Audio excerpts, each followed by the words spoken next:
વંથલી તાલુકાના નરેડી ગામના સરપંચને જિલ્લા વિકાસ અધિકારીએ હોદ્દા પરથી દૂર કરવા હુકમ કર્યો।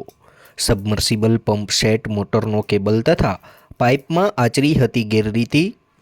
જૂનાગઢ જિલ્લાના વંથલી તાલુકાના નરેડી ગામના સરપંચ પ્રકાશ કેશવભાઈ દુધાત્રાને સરપંચના હોદ્દા પરથી દૂર કરવા જિલ્લા વિકાસ અધિકારી નીતિન શાંગવાને હુકમ કર્યો છે।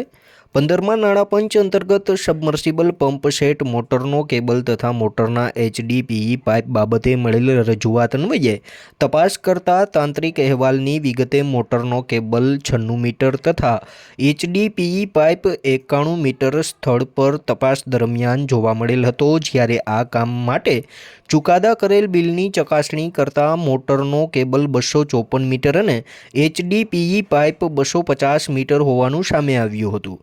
પાઇપલાઇનના જથ્થા માટે નાણાકીય ચુકાદાના બિલ તથા સ્થળ પર હાજર જથ્થામાં વિસંગતતા દેખાતા સરપંચ દ્વારા ગેરરીતિ કર્યાનું જણાઈ આવતા સરપંચ પ્રકાશ કેશવભાઈ દુધાત્રા સામે ગુજરાત પંચાયત અધિનિયમ 1993ની કલમ 57(1) મુજબ કાર્યવાહી કરી હોદ્દા પરથી દૂર કરવા જિલ્લા વિકાસ અધિકારીએ હુકમ કર્યો છે। નરેડી ગામના સરપંચને હોદ્દા પરથી દૂર કરાતા વંથલી તાલુકામાં ખળભળાટ મચી જવા પામ્યો છે।